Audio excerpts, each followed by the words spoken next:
Oi, pessoal! Hoje, com muito prazer, nós estamos recebendo a doutora Luísa, que é especialista em cardiologia do esporte.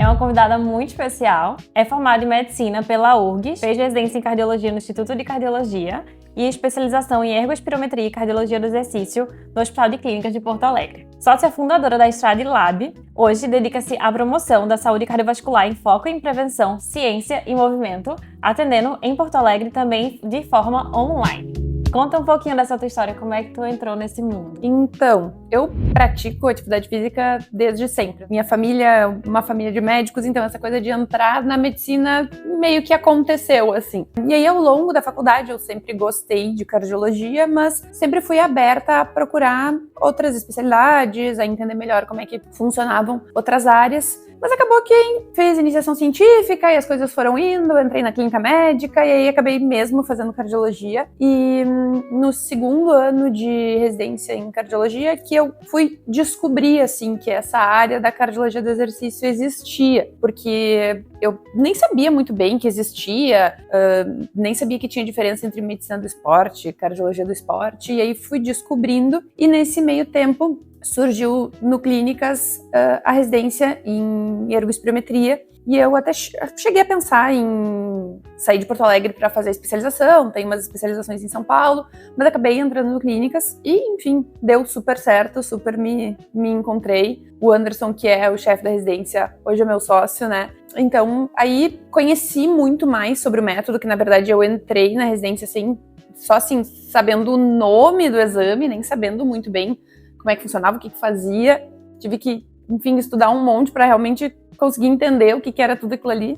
E aí fui me interessando cada vez mais, assim, e acabou que uniu muito, assim, o que eu gosto de fazer, o meu estilo de vida, o que eu venho fazendo desde muito antes de ser médica, com a prática e com a profissão, enfim, as coisas foram acontecendo, assim. E eu brinco que nesses últimos anos, assim, que eu sempre fui uma pessoa muito metódica e muito controladora, assim, com as minhas coisas e querer saber exatamente o que vai acontecer. E nesses últimos anos as coisas simplesmente foram acontecendo. Pude perceber o que às vezes as pessoas falam e a gente não dá muita bola de que, assim, calma, sabe? O que é pra acontecer, vai acontecer, se tu for atrás, as portas vão se abrindo e as coisas dão certo de algum jeito. Isso eu acho muito bonito no teu caminho, porque de uma certa forma, o teu próprio caminho te escolheu, né? Era uma coisa que tu sempre fazia e que tu mergulhou no mundo que, da forma que tu contou, pareceu de paraquedas, mas não foi de paraquedas, tu já tava ali, né? Era um mundo teu, assim, como se tivesse caído toda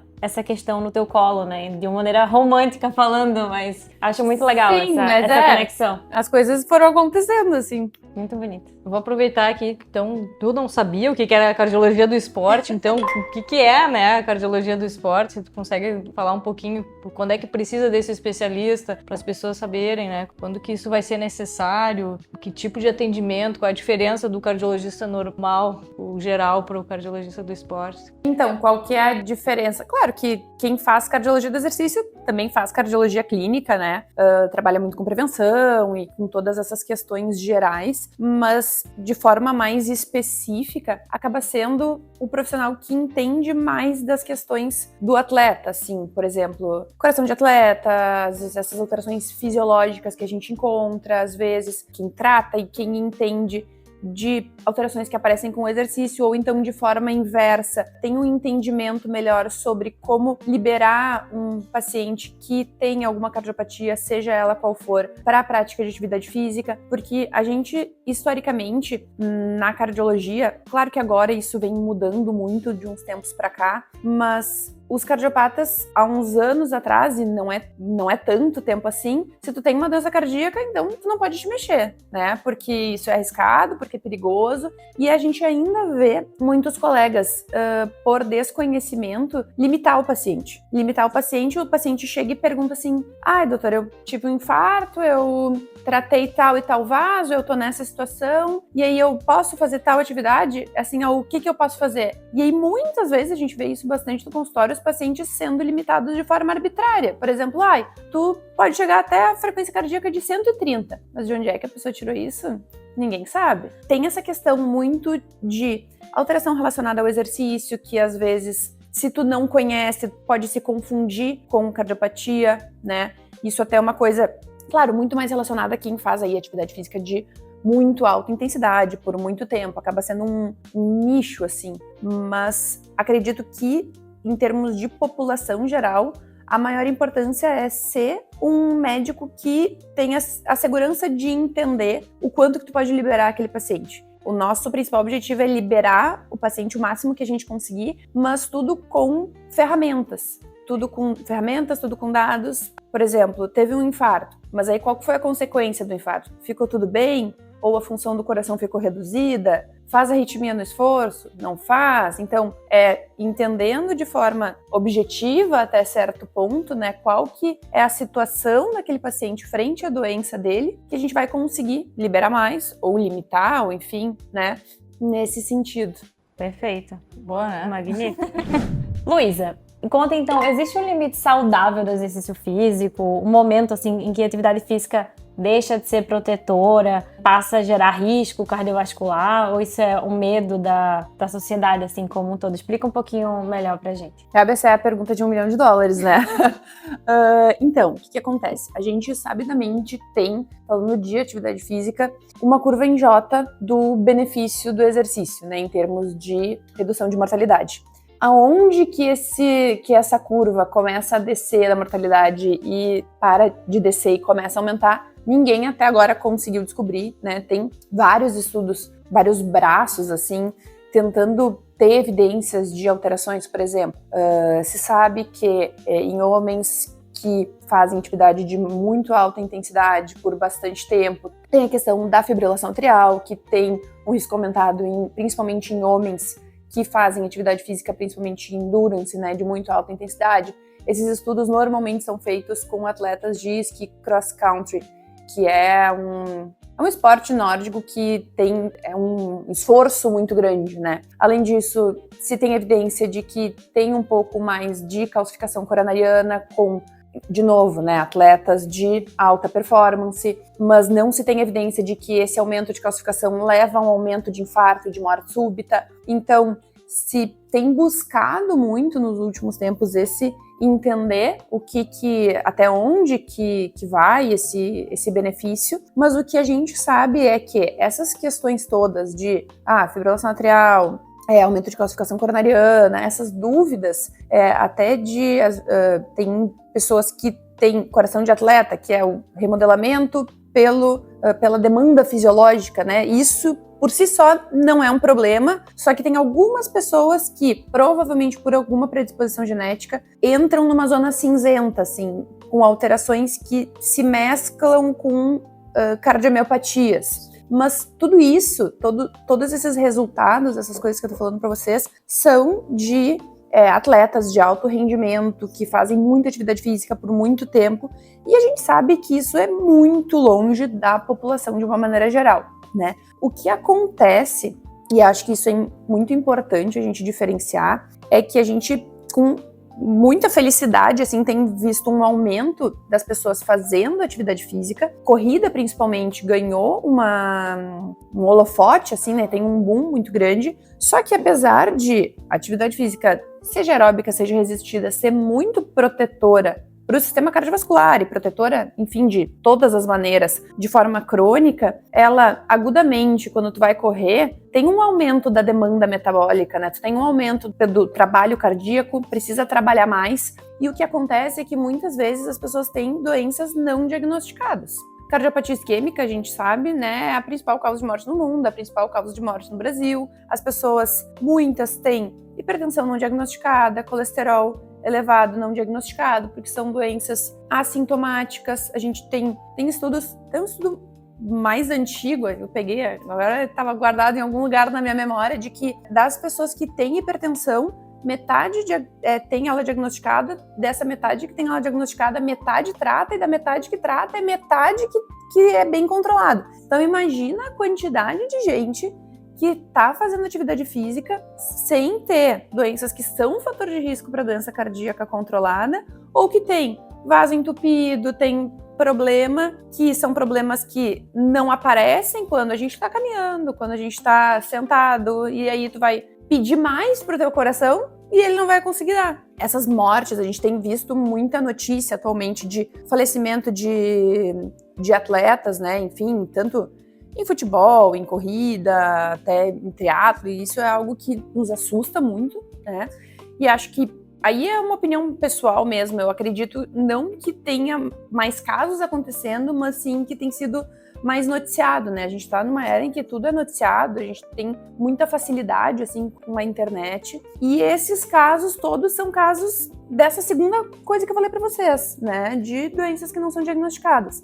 E aí vem a importância da gente seguir fazendo revisão cardiológica, né? Seja com cardiologista, seja com um clínico geral de confiança, seja com um médico do esporte, enfim, né? Para fazer uma avaliação, ter uma conversa, entender qual que é a tua história familiar, os seus riscos, fazer um exame de sangue, fazer um teste de esforço. É algo simples, né? Mas que às vezes as pessoas acabam deixando, ou então, porque eu sou jovem, porque eu não tenho nada, então, e aí vai ficando, e às vezes a pessoa até... Não é que ela não acredite que aquilo precisa ser feito, mas vai ficando, e aí me falaram, e aí não mata. Nunca vai acontecer comigo. Nunca vai acontecer comigo. Então, Sim. acho que isso é algo que a gente vem batendo muito na tecla nos Sim. últimos tempos, né? Claro que eu tenho um viés que eu atendo muito esse tipo de paciente, Sim. mas eu acho que as pessoas vêm se mobilizando mais, sabe? Eu vou aproveitar esse gancho e vou te pedir para contar pra gente um pouquinho da tua empresa, como é que ela funciona, como é que é esse check-up, o que é a ergospirometria, né? É importante, já que a gente já tá falando nesse tema, que as pessoas saibam como fazer essa avaliação do esporte, né? O que é a ergospirometria? Explica pro pessoal. A Stride Lab, ela é uma empresa que faz testes de ergospirometria. A ergospirometria é um exame, é um teste de esforço, né? É um teste de esforço progressivo, pode ser feito tanto na esteira quanto na bicicleta. A gente tem a monitorização cardíaca, que é a mesma do teste ergométrico, que é bem mais comum, aí várias pessoas já fizeram, né? Mede pressão arterial, vê o ritmo cardíaco no esforço, durante todo o esforço, né? Só que a gente usa também uma máscara no rosto. Com isso, a gente analisa a respiração, né? Os gases que a pessoa está inspirando e expirando, aliando essa análise dos gases com os dados do eletrocardiograma, a gente consegue vários gráficos, né? Vários parâmetros que nos dão tanto uma avaliação mais completa, mais dados de saúde cardiovascular. Um deles é o VO2, que agora tá bem em alta, né, essa questão do consumo de oxigênio, do VO2, de longevidade, enfim. Claro que não é um dado isolado que vai fazer a pessoa viver para sempre, mas assim, é um dado muito legal de capacidade cardiorrespiratória, saúde cardiovascular, tá muito relacionado com longevidade, com redução do risco de doença cardíaca, menor risco de câncer, enfim, várias coisas. E por que isso? Porque é um número que traduz como que tá a tua capacidade cardiorrespiratória, que tem a ver com o teu estilo de vida, com atividade física, de maneira geral, isso assim. E aí, o que a gente procura aliar na empresa? Claro que temos todas as indicações dos exames que são indicações clínicas, né, para prescrição de exercício para doente cardíaco, para prescrição de exercício para reabilitação, para avaliar prognóstico de doença cardíaca, mas o que a gente tem feito muito é tentar desmistificar o teste para quem ou está começando na corrida, ou já corre, ou já pedala há mais tempo e quer entender melhor como que funciona a sua fisiologia, né, durante o esforço. Então acaba que a gente tem um teste que complementa a avaliação cardiológica que iniciou lá com o teu cardiologista, com o teu clínico, com o teu médico do esporte, fazendo um teste de esforço que vai te dar parâmetros para entender a tua saúde e, além disso, tu vai ter também dados que vão te ajudar a ou progredir nos treinos, ou entender melhor tua frequência cardíaca, ou saber para onde que tu vai ir. São dados que tu vai poder dar pro teu treinador, vão ajudar ele também a conseguir fazer uma prescrição de exercício mais individualizada. E aí, o que a gente procurou fazer, entendendo um pouco a dor, tanto do paciente quanto dos atletas, é fazer um relatório que fugisse um pouco desse laudo técnico, que é dos exames normais, que normalmente tu pega, joga no colo do teu médico e fala assim, e aí, doutor, o que eu tenho, né? Então, nosso objetivo é que a pessoa abra ali e ela consiga entender, né? Sim. Minimamente, claro, tem coisas que são mais técnicas, mas com legenda, com explicação, com gráfico, para que a pessoa também possa se apropriar daquilo que ela está fazendo, né? Claro que precisa do profissional, mas que ela não dependa só disso, principalmente para essa parte do esporte mesmo. Perfeito. Muito legal isso, Muito, né? eu não sei vocês, mas eu vou tô estar na adorando esteira isso aqui. com a doutora Luísa, ela vai fazer o meu teste de ergospirométrica. Não, eu acho só pra reforçar aqui a importância disso, né? Que às vezes a gente não se dá conta. E a gente já falou aqui em outros episódios como às vezes é simples uma consulta com um clínico, um cardiologista que faça uns exames básicos antes da pessoa começar a fazer exercício. Sim. E às vezes precisa de exames mais detalhados, que é o Sim. caso da ergospirometria, que eu acho que dá, né, muitos parâmetros e mais segurança para não ter nenhum acidente nas academias, que às vezes a gente vê por aí, né? E falando em academia também, que eu queria perguntar se a gente tem esse dado, qual o melhor exercício, se tem exercício que é melhor para um ou para outro. O meu é melhor a musculação, é melhor a caminhada, é melhor pilates, enfim, se existe essa recomendação. Então eu queria ver se a gente tem isso já.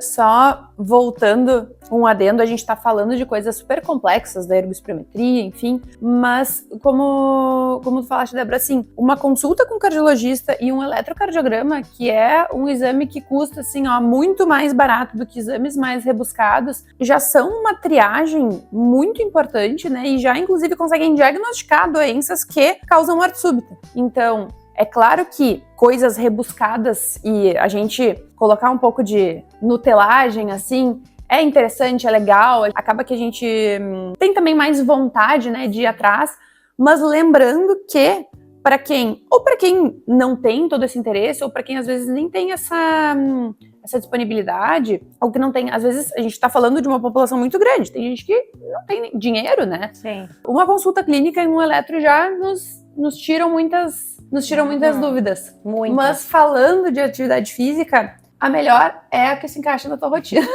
Perfeito. Bem isso que eu queria ouvir. Bem clichê. A gente tem as orientações da OMS de 150 minutos por semana de atividade física moderada ou 75 minutos de atividade física mais intensa, mas já tem outros estudos mostrando que o que tu conseguir fazer já faz diferença. Então, e o que a gente fala muito é que, claro que existem muitas realidades diferentes, mas, por exemplo, às vezes tem pessoas que têm jornadas de trabalho de 10, 12 horas, que não trabalham na mesma cidade que mora, que tem questões com filhos, enfim. E aí, às vezes, tu colocar essa barreira de não, tem que fazer 150 minutos por semana. A pessoa não faz nem 10, nem 20, né? Então, assim, é claro que bater essa meta é muito benéfico. E tu achar 2, 3 vezes por semana é ótimo. Se conseguir associar a atividade física resistida, a musculação, com atividade física aeróbica, melhor ainda. Mas o importante é tentar se mexer da forma que tu conseguir.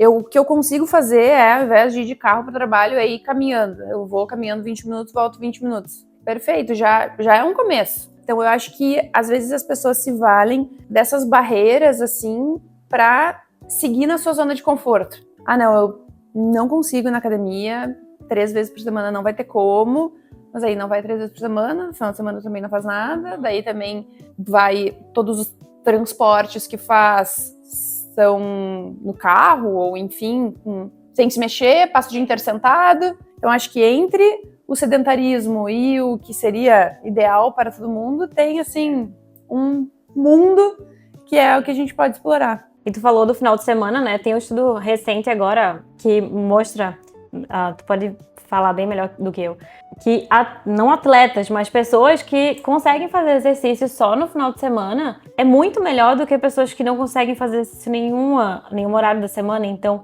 já mostra um benefício muito melhor do que não fazer nada. Então, aquele exercício no final de semana, poxa, só tenho tempo no sábado, domingo para fazer uma corrida, uma caminhada, já ajuda muito, né?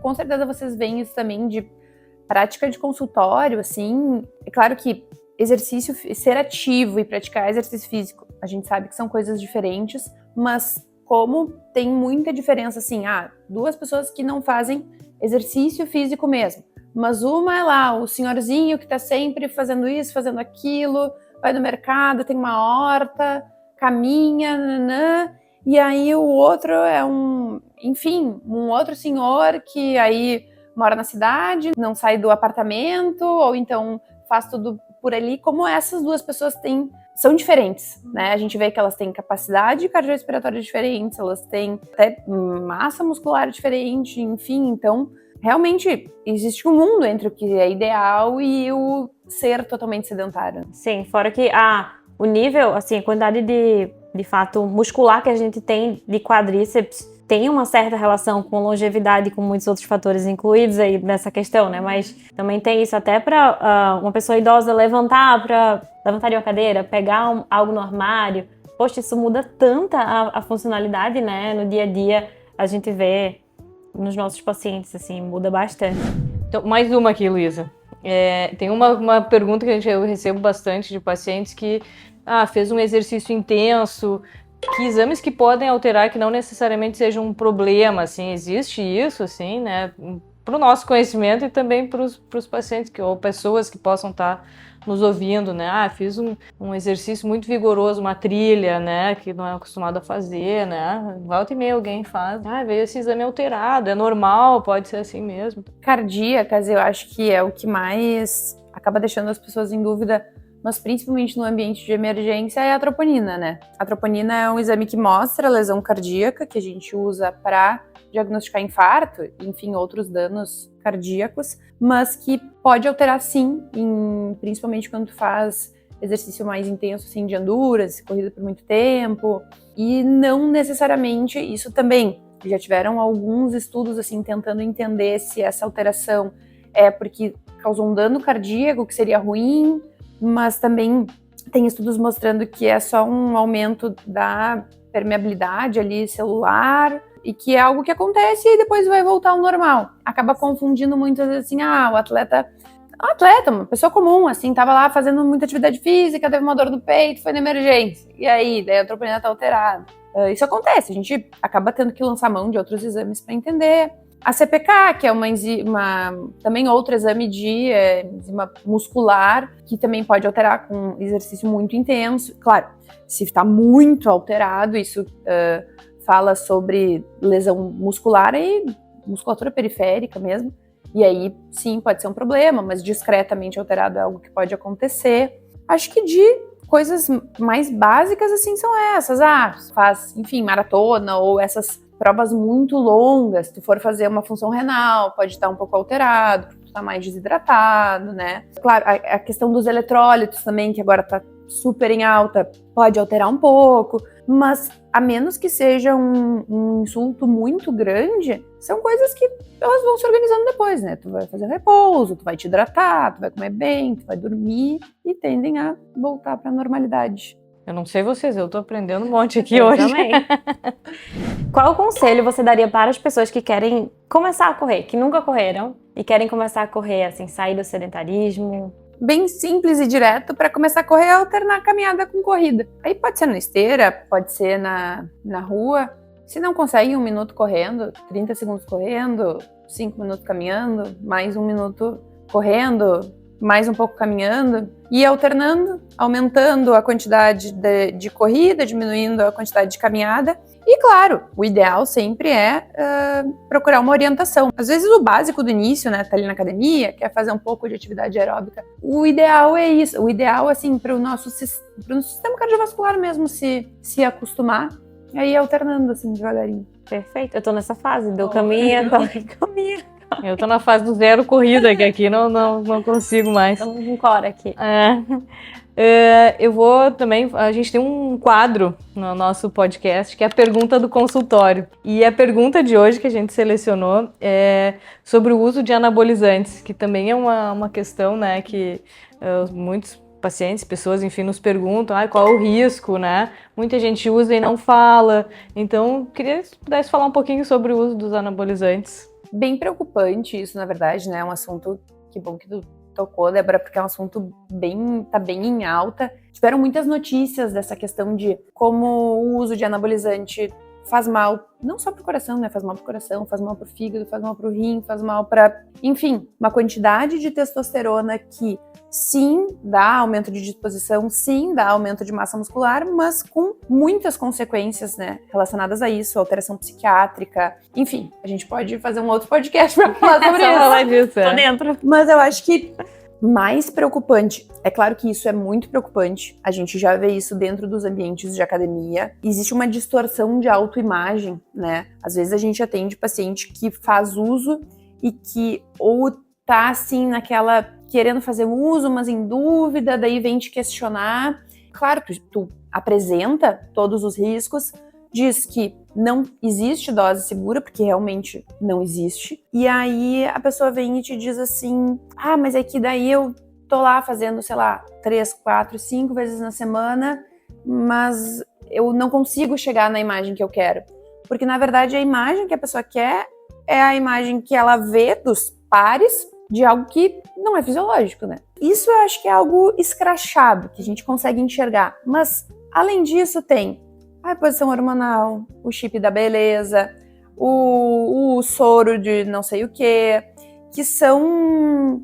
É o uso de esteroide anabolizante fantasiado, né? E eu acho que daí a gente tem colegas ajudando isso a se propagar, né? Infelizmente. E muitas vezes o paciente, ele nem sabe o que ele tá fazendo. Essa história do chip da beleza é uma, assim. As pessoas não sabem o que elas estão fazendo, né? Às vezes a pessoa não sabe o que está fazendo, às vezes ela tem uma parcela de culpa porque ela quer o atalho. Mas como isso vem travestido, assim, ou fantasiado, dependendo da forma como eu te apresento algo que tu não conhece, Exatamente. vai acreditar em mim, né? Exatamente. E o médico com o CRM, tu tem Esse é o perigo, tu tem um poder, né, de fala, de decisão, de Uhum. conhecimento que realmente isso me preocupa, né? A gente vê várias situações e eu acho que o importante, e é isso que também me preocupa, é o risco cardiovascular nos pacientes, porque o coração é o motor, né, do corpo. Sim. Se não funcionar, se tiver algum problema, e é o que chega mais em vocês do que em mim, mas enfim, é o que chega na gente, né? O que chega na nossa mão, assim, de forma terciária, né, no hospital, já é o paciente descompensado, já é o paciente... A gente que trabalha muito com cirurgia cardíaca, tu fazendo e eu acompanhando, né? Infelizmente, a gente já teve alguns casos de paciente que precisou chegar a uma cirurgia cardíaca por uso de anabolizante, por disfunção valvar. Casos muito avançados, severos, assim, que... Não vou dizer que destruiu a vida do paciente, mas que mudou completamente a rotina, que precisou colocar uma válvula mecânica. Eu, na equipe de válvula, né, a gente vê alguns casos pontuais de paciente, por exemplo, que teve que parar de fazer o esporte favorito porque o esporte favorito envolvia luta e ele tá com a mecânica usando varfarina. Imagina, numa luta, né, o paciente, enfim, risco de sangramento aumentado. Então, assim, fora os riscos cardiovasculares que a gente vê, né, tudo que a Luísa falou, a gente tem que pensar em, será que vale a pena encurtar esse caminho, né, ir por essa via danosa e cessar ela de alguma forma com algum dano cardíaco, dano renal, aumento, aceleração da aterosclerose, né? Ou seja, as gordurinhas do sangue se acumulam muito mais rápido com anabolizante. É muito sério isso que a gente tá falando, porque muitas pessoas da nossa idade, tanto não médicas que estão usando, quanto médicas que estão usando e prescrevendo, né? Nossos colegas, como a Luísa falou. Então é importante a gente bater muito pesado nessa nossa pergunta do consultório, né, dessa vez. Você não precisa gravar. A Cora tá concordando aí com o que vocês estão falando. Ela tá me escutando aqui, horrores. Precisa sim, vai ter um making off. No making off. Última pergunta aqui então, tá, Luísa? O que a cardiologia do esporte mais te ensinou como profissional de saúde e como atleta? O que tu me diz? Ai, que coisa mais Profunda. É profunda. pra isso. Não é à toa. Tinha que ter uma surpresa, né? Não é à toa que é a última pergunta. Talvez não necessariamente a cardiologia do esporte como nicho, mas o que trabalhando mais nessa área eu consigo ver, essa questão da prevenção de atender paciente jovem, é ver que a gente tem uma carga genética bem significativa para várias doenças, assim.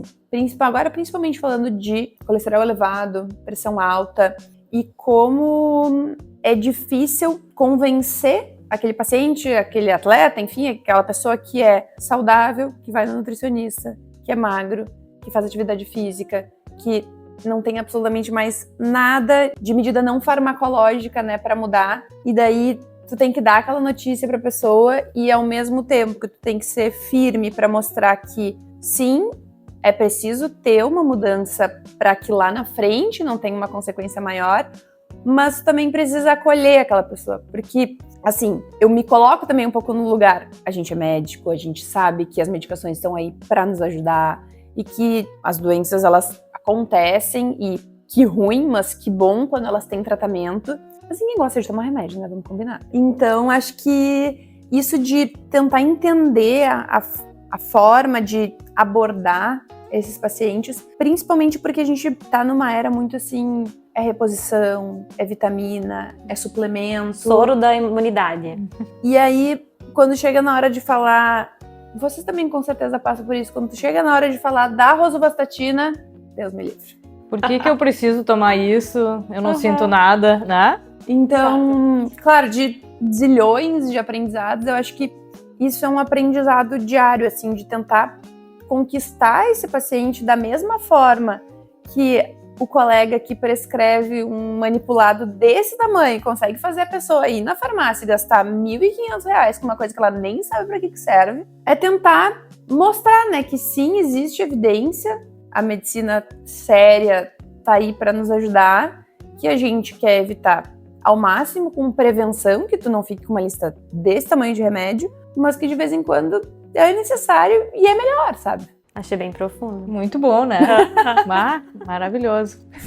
Finalizando, então, esse momento maravilhoso com a doutora Luísa. Muito obrigada pela tua presença. A gente sabe que tu é muito corrida pra lá e pra cá, sempre atravessando cidades para fazer ergospirometria por aí e para cuidar de várias coordenações de atletas e não atletas. Então, a gente agradece muito a tua presença. Muito especial o dia de hoje. Muito obrigada. Nós aprendemos muito aqui, né? Quem estava assistindo essa gravação, foi muito, muito bom. Obrigada pelo teu tempo, tua disponibilidade. Não, eu que agradeço, né? Foi uma delícia a conversa. Eu sempre adoro falar desse assunto. Se a gente podia ficar aqui 3 horas falando sobre isso. Eu que agradeço o convite e estão convidadíssimas para fazer o teste e aprender um pouquinho melhor sobre ergospirometria. Estarei lá como paciente.